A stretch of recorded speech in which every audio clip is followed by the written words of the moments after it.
Nós vamos fazer agora um estudo da Bíblia, do Novo Testamento, e aqui nesse slide nós temos uma introdução ao resumo, e nesse resumo vai fazer uma síntese bem sintética mesmo de cada um dos evangelhos.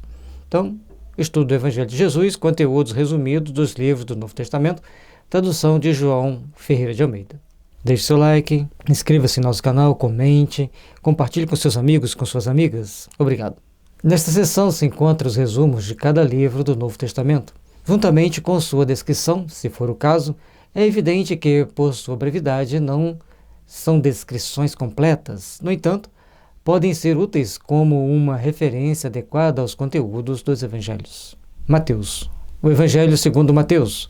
Este evangelho cita muitos textos do Antigo Testamento. Ele se destinava primordialmente ao público judeu, para o qual apresentava Jesus como o Messias prometido nas Escrituras do Antigo Testamento. Mateus narra a história de Jesus desde seu nascimento até a sua ressurreição e põe ênfase especial nos ensinamentos do Mestre. Então, Mateus vai fazer um apanhado do Velho Testamento, mostrando os fatos da vida de Jesus, comparando com o Velho Testamento, nos mostrando que ele é o enviado de Deus para os homens para redimensionar e redirecionar as consciências humanas na Terra. Marcos, o Evangelho segundo Marcos. Marcos escreveu um evangelho curto, conciso e cheio de ação.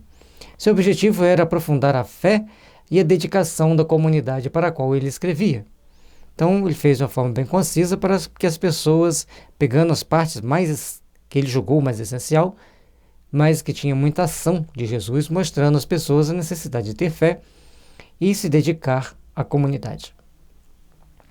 Lucas, Evangelho segundo Lucas. Neste evangelho é enfatizado como a salvação em Jesus está ao alcance de todos. O evangelista mostra como Jesus estava em contato com as pessoas pobres, com os necessitados e com os que são desprezados pela sociedade. Então Jesus convivia com todos, trabalhava junto com todos, ensinava para todos, sem distinção, e principalmente aqueles mais pobres, mais sofridos, esses eram aqueles que os acolhiam, que os aceitavam melhor. João, Evangelho segundo João. O Evangelho de João, pela sua forma, se coloca à parte dos outros três. João organiza sua mensagem focando os 7 sinais que apontam para Jesus como Filho de Deus. Seu estilo literário é reflexivo e cheio de imagens e figuras. João é mais intuitivo, mais perceptivo, mais médium. Atos dos Apóstolos. Quando Jesus deixou seus discípulos, o Espírito Santo veio habitar com eles. Este livro foi escrito por Lucas para ser um complemento do seu evangelho. Ele relata eventos da história e da ação da igreja cristã primitiva, mostrando como a fé se propagou no mundo mediterrâneo de então. Lucas era grego e ele, ao descrever o Atos dos Apóstolos, principalmente, ele enfatiza, ele escreve muito bem, que ele também era médico, então ele faz uma escrita bem interessante, e no Atos dos Apóstolos tem muitas informações sobre a mediunidade.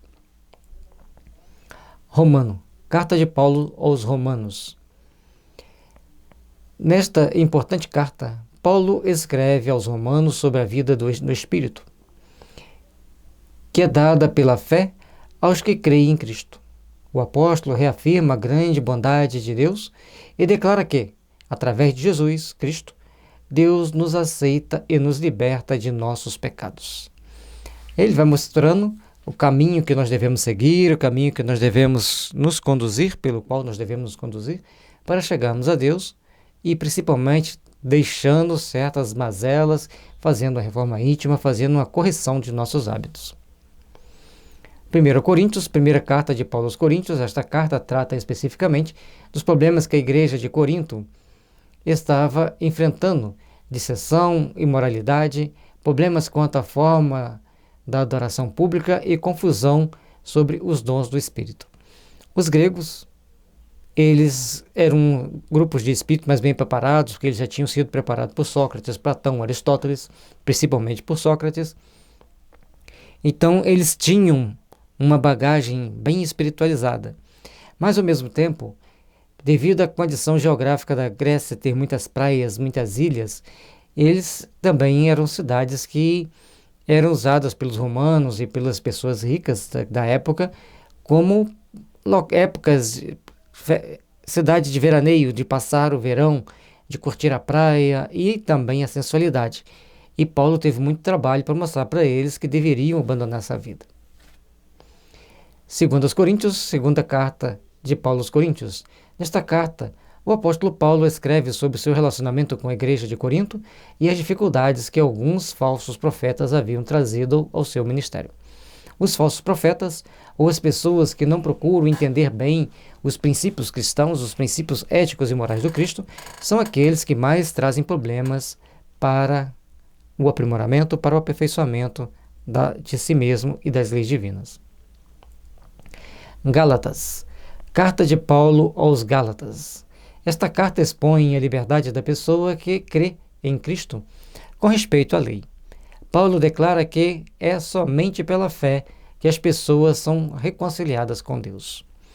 Todos nós temos que ter fé, mas Tiago lá na frente vai nos dizer que nós temos que ter a fé e temos que ter a obra.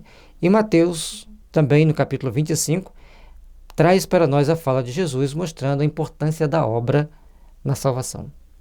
E ele deixa que a obra é quem vai nos salvar. Cada um faz crer de um jeito, de uma forma, e logicamente que Paulo direcionava suas cartas para aquelas dificuldades inerentes àquele povo naquele momento. Efésios, carta de Paulo aos Efésios. O tema central desta carta é o propósito eterno de Deus. Jesus Cristo é a cabeça da igreja, que é formada a partir de muitas nações e raças. Jesus veio para todas as nações, para todas as raças. Portanto, todo o Mediterrâneo, desde lá no Estreito de Gibraltar até lá no fundão, lá em Israel, Líbano, hoje Turquia, né? Tudo aquilo ali pertencia ao Império Romano. De um lado e de outro, era tudo Roma. E isso facilitou a divulgação do Evangelho, facilitou a circulação dos primeiros cristãos na divulgação do Evangelho. Tudo muito bem programado, que você pode ver também no livro que chama A Caminhos da Luz, quando Emmanuel descreve o trabalho da espiritualidade superior sob o comando de Jesus para organizar todos aqueles povos burlentos, inimigos por natureza, criadores de problemas e de encrencas, como até hoje fazem, em uma só nação em torno do Mediterrâneo para que o Evangelho pudesse ser propagado. Filipenses, carta de Paulo aos Filipenses. A ênfase desta carta está no gozo que o crente em Cristo encontra em todas as circunstâncias da vida. O apóstolo Paulo a escreveu quando estava encarcerado. Ele não perdia tempo. Está preso, ele está escrevendo carta para aqueles que são necessários ser esclarecidos. E importante é que ele manda para Corinto, Filipe, Tessalônica e Éfeso, tudo da Grécia. Que Éfeso hoje fica na região hoje da Turquia, mas na época pertencia à Grécia. Colossenses também, Colosso, é uma cidade na Grécia. Carta de Paulo aos Colossenses. Nesta carta, o apóstolo Paulo diz aos cristãos de Colossos que abandone as superstições e que Cristo seja o centro de sua vida. Se hoje ainda existem muitas superstições, imagine naquela época. E Paulo traz para nós essa reflexão para que nós possamos entender a necessidade de sermos melhores cristãos. 1 Tessalonicenses, primeira carta de Paulo aos Tessalonicenses. O apóstolo Paulo dá orientações aos cristãos de Tessalônica a respeito da volta de Jesus ao mundo. É importante nós entendermos que essa volta de Jesus não é que ele vai vir reencarnar novamente entre os homens. Ele vai vir na condição de morar em nossos corações quando nós já estivermos bem preparados, bem dispostos a aceitá-lo, a compreendê-lo e a vivenciar o amor que precisamos. Segundo os Tessalonicenses, segunda carta de Paulo aos Tessalonicenses, como em sua primeira carta, o apóstolo Paulo fala do retorno de Jesus ao mundo. Também trata de preparar os cristãos para a vinda do Senhor. E essa vinda como, gente? É quando nós começarmos a ser bons o suficiente para colocarmos o Evangelho em nossos corações e começarmos a trabalhar no sentido de valorizarmos a vida, de valorizarmos as oportunidades e de procurarmos construir o nosso mundo íntimo, construir a nossa paz íntima. 1 Timóteo, primeira carta de Paulo a Timóteo. Esta carta serve de orientação a Timóteo, um jovem líder da igreja primitiva. O apóstolo Paulo lhe dá conselhos sobre a adoração, o ministério e os relacionamentos dentro da igreja. Vale para todos nós que estamos tentando liderar pequenos grupos, ou às vezes a nossa mesma família, e como nós devemos agir nessa liderança, nessa organização, nessa construção. Observemos Paulo falando a Timóteo, este jovem discípulo do Evangelho. Se não me engano, Timóteo vivia na região onde hoje é a Turquia, se eu não estou enganado. Segunda carta a Timóteo, segunda carta de Paulo a Timóteo. Esta é a última carta escrita pelo apóstolo Paulo. Nela lança um último desafio aos seus companheiros de trabalho. Vamos refletir bastante, vamos procurar entender esta carta, porque se é um desafio para aquela época, também é para nós hoje. Tito, carta de Paulo a Tito. Tito era ministro em Creta. Nesta carta, o apóstolo Paulo orienta sobre como ajudar os novos cristãos. De novo, uma lição para que nós tenhamos bastante atenção e procuremos refletir bem sobre ela, para que a gente possa construir-nos intimamente e consigamos estabelecer a nossa meta evolutiva, a nossa meta de construção para um mundo melhor. Filemon, carta de Paulo a Filemon. Filemon é instado a perdoar seu escravo Onésimo, que havia fugido. Filemon deveria aceitá-lo de volta como um amigo em Cristo. Perdoar o escravo que fugiu e ainda aceitá-lo apenas como um amigo, não mais como um escravo. Um desafio muito grande, porque os escravos eram uma propriedade que valia dinheiro naquela época, então a pessoa tinha que desapegar do dinheiro para tê-lo como um amigo, como um companheiro de trabalho, de uma forma diferenciada. Hebreus, carta aos Hebreus, de autoria controversa. Esta carta exorta os novos cristãos a não observarem mais rituais e cerimônias tradicionais, pois em Cristo eles já foram cumpridos. E aí vinha a grande dificuldade dos judeus, porque os hebreus eles queriam seguir todos os rituais do Antigo Testamento, seguindo lá aqueles de Moisés ou que outros profetas criaram no meio do caminho, e ele faz uma exortação. E Paulo, no livro Paulo e Estevão, Emmanuel nos traz que Paulo, ao escrever aos hebreus, ele escrevia com muito amor, porque ele queria convencer o maior número de hebreus possível a seguir o Cristo. Tiago, carta de Tiago. Tiago aconselha os cristãos a viverem na prática a sua fé, oferecendo ideias sobre como isso pode ser feito, e Tiago também nos traz grandes exortações ao nosso comportamento íntimo e à caridade. Pedro, primeira carta de Pedro. Esta carta foi escrita para confortar os cristãos da igreja primitiva que estavam sendo perseguidos por causa da sua fé. Na segunda carta de Pedro, nesta carta o apóstolo Pedro adverte os cristãos sobre os falsos mestres e os estimula a continuarem leais a Deus. Incentivar os cristãos a terem fé apesar das perseguições e também incentivar os cristãos a serem leais a Deus. Primeira carta de João. Esta carta explica verdades básicas sobre a vida cristã, com ênfase no mandamento de amarem uns aos outros. João é mais sentimento, mais acolhedor, mais amigo, mais companheiro, aquele que estava mais próximo das pessoas, que conviveu com mais tempo com o Cristo desde jovem e foi um dos poucos, talvez o único, que acompanhou todo o processo da crucificação ao lado de Maria. Talvez por ser muito jovem, era pouco visado pela turba insana que estava ali acompanhando naquele momento. Segunda carta de João, esta carta é dirigida à Senhora eleita e os seus filhos. Adverte os cristãos quanto aos falsos profetas, que existem em todos os momentos, em todas as religiões, em todos os segmentos cristãos e talvez de outras religiões. Certamente vai existir os falsos profetas, os falsos médiuns, ou os maus médiuns, os médiuns ambiciosos, médiuns obsediados.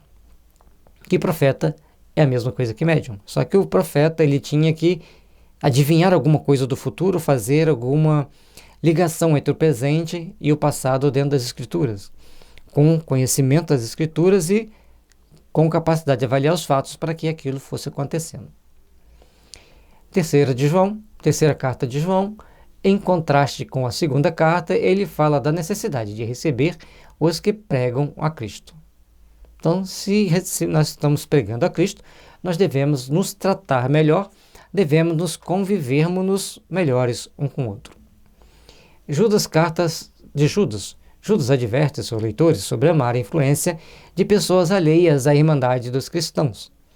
Agora aqui eu fico com minha dúvida, passo para vocês também. Esse Judas é Judas Iscariotes ou Judas Tadeu? Certo? De todo jeito, as influências alheias no meio cristão é complicado. O ateísmo, com suas ideias, às vezes, as pessoas questionam demais, querem impor determinadas ideias e trazem problemas para os cristãos. Nós temos que ter bastante cuidado, temos que ser bastante vigilantes, estarmos sempre estudando para saber silenciar ou retrucar com sabedoria. Apocalipse. Este livro foi escrito para encorajar os cristãos que estavam sendo perseguidos e para firmá-los na confiança de que Deus cuidará deles. Usando símbolos e visões, o escritor ilustra o triunfo do bem sobre o mal e a criação de uma nova terra e um novo céu. No Apocalipse, vem trazendo para nós os 7 selos, as 7 visões, que todo mundo tenta encaixar em qual delas nós estamos, quando se dará cada sinal, mas os sinais estão sendo dados constantemente, e Jesus mesmo disse que não deveríamos preocupar quando chegasse o tempo. O tempo viria no tempo de Deus. Seja bem-vindo ao nosso canal, inscreva, deixe seu like, compartilhe com seus amigos e suas amigas. Muito obrigado pela sua companhia, espero que tenha gostado do nosso estudo e que continuemos juntos para darmos início a esse novo estudo, assim como também de todas as obras básicas. Paz e luz, que Jesus nos abençoe e nos ilumine os caminhos.